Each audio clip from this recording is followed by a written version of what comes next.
নমস্কার বন্ধুরা, পিএনকে গার্ডেন্সে আপনাদের সকলকে স্বাগত। চলুন আজকে বেশি না বকে তাড়াতাড়ি বলে ফেলি যে বিনা পয়সায় কীটনাশক একদম খুব শক্তিশালী এবং একদম পুরো নিখরচায় যেটা আপনারা বানাতে পারবেন এবং যেটা গাছে স্প্রে করলে আপনাদের গাছ একদম ঝাঁ চকচকে হয়ে থাকবে, কোনো রকম পোকার মাকড়ের হাত থেকে কিন্তু রক্ষা পাওয়া যাবে। সব রকম পোকামাকড় এর দ্বারা বিনষ্ট হবে। আর এটা সম্পূর্ণ জৈব পদ্ধতিতে, যারা জৈব চাষি তারা অবশ্যই করতে পারেন, যে কোনো ফসলে এটাকে ব্যবহার করতে পারবেন এবং সুন্দরভাবে আপনার গাছ গড়ে উঠবে, সেটাও আবার একদম নিখরচায়। তবে বন্ধুরা, এই ভিডিওটা পুরোটা দেখবেন, নাহলে কিন্তু এটার যে প্রয়োগ সেটা ঠিকঠাকভাবে না করলে গাছের কিন্তু ক্ষতি হতে পারে।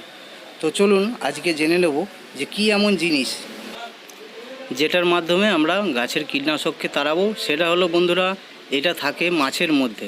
হ্যাঁ বন্ধুরা, ঠিকই ধরেছেন, এটা থাকে মাছের মধ্যে। আর মাছের কোন অংশটা দিয়ে কীটনাশক আমরা তাড়াবো সেটা আপনারা দেখলেই বুঝতে পারছেন, হয়তো আন্দাজ করতে পেরেছেন। তবে বন্ধুরা দেখুন, এইভাবে বাজারে যে মাছ বিক্রি হয় সেখানে কিন্তু এটা সাধারণত মাছের বাজারে ফেলে দেওয়া হয়, কারণ মাছ কাটার পর যে মাছের তেল থাকে বা মাছের যে তেল কাঁটা বা পোঁটা যেটা বলা হয়, তার মধ্যে থেকেও অনেকে এই মাছের তেলের ব্যবহার করেন খাবার হিসাবে। কিন্তু এই যে হাতের মধ্যে যে অংশটা দেখছেন, এটা কিন্তু সবাই ফেলেই দেয়।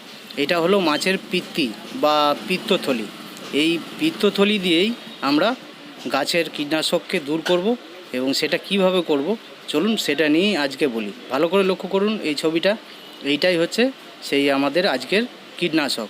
তো এই কীটনাশকের ব্যবহারটা আমরা যেভাবে করব সেটাই এখন বলবো। তবে এই যে পিত্তথলি, এটা মাছের মধ্যে যদি মাছ গোটা থাকা অবস্থায় যদি এটা ফেটে যায় বা কাটার সময় যদি এটা ফেলে যায়, তাহলে কিন্তু যখন এটা এতটাই তিতো যে রান্না হবার পরেও সেই মাছটা কিন্তু তিতো হয়ে যায় সেই অংশটা।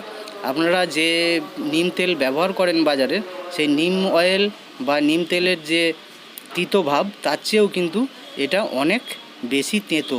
আর এই তেঁতো হওয়ার কারণে আপনার কীটনাশক হয়ে যাবে আপনাদের গাছে দেওয়ার জন্য, এবং দিলে এর উপকারিতা প্রচুর। আপনারা দিয়েই দেখবেন, তবেই বুঝতে পারবেন। এটাকে প্রয়োগ করার সময় আমাদের একটি সাবধানতা অবলম্বন করতে হবে অবশ্যই, কারণ এটা একটা থলির মধ্যে থাকে যেটা পিত্তথলি। এই পিত্তথলিটাকে খুব সাবধানে এটাকে ফাটাতে হবে, যাতে এটা ফেটে চোখে মুখে আপনাদের না লাগে। সেই বিষয়ে অবশ্যই আপনাদের সাবধানতা অবলম্বন করতেই হবে।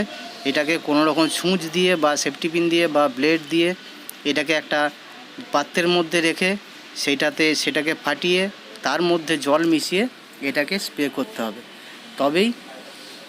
আর এর যে পরিমাপটা হবে সেই পরিমাপটা হলো, এইটা কিন্তু অনেক ধরনের মাপের হয়। মাছ যে মাপের হবে তার পিত্তথলি সেরকম বড় মাপের হবে। আর আমাদের যে এই হাতের আঙুলগুলো দেখছেন, এই আঙুলগুলোর যে কর বা গিরে, সেই গিরেগুলোর পরিমাপ অনুযায়ী আমরা প্রতি লিটারের সাথে মিলাবো। এই আমার হাতে যেটা দেখতে পাচ্ছেন, এটা প্রায় আমার আঙুলের 2 কর আছে, অর্থাৎ এইটাকে আমরা 2 লিটার জলের সাথে মিশিয়ে স্প্রে করতে পারবো। আর যদি আপনার 1 লিটার জলের প্রয়োজন হয়, তখন এর থেকে অর্ধেক বা এর থেকে ছোট যে পিত্তথলি থাকবে সেটাকে দিয়ে আপনারা স্প্রে করবেন।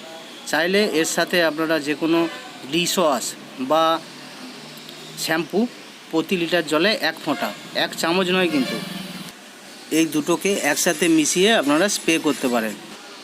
তবে এই যে পিত্তথলিটা, যেটা ওই 1 গিরে বা 2 গিরের মতো বললাম, সেটা যদি একটু কম বেশিও হয়, তাতে কিন্তু আপনাদের কোনো রকম অসুবিধা হবে না। আর এই বিষয়ে যদি কোনো রকম আপনাদের মনে প্রশ্ন থাকে বা জানার থাকে বা জানানোর থাকে, অবশ্যই আমাকে কমেন্ট করতে ভুলবেন না। আমি প্রত্যেকটা কমেন্টের উত্তর দিয়ে দেবো ঠিকঠাক, আর সেই মতো আপনারা এটাকে ব্যবহার করবেন। আর ভিডিওটা যদি ভালো লাগে বা এটা অ্যাপ্লাই করে গাছে যদি ভালো ফল পেয়ে থাকেন, অবশ্যই জানাবেন। আর সুন্দরভাবে গাছ করুন, আরও বেশি বেশি করে গাছ করুন। আর ভিডিওটা অবশ্যই লাইক, কমেন্ট, শেয়ার করতে ভুলবেন না, যাতে আমার চ্যানেলটা আরও বড় হয়, আরও নতুন নতুন ভিডিও আপনাদেরকে দিতে পারি, আর খুব সহজ সরলভাবে যাতে আমরা গাছগুলো করতে পারি।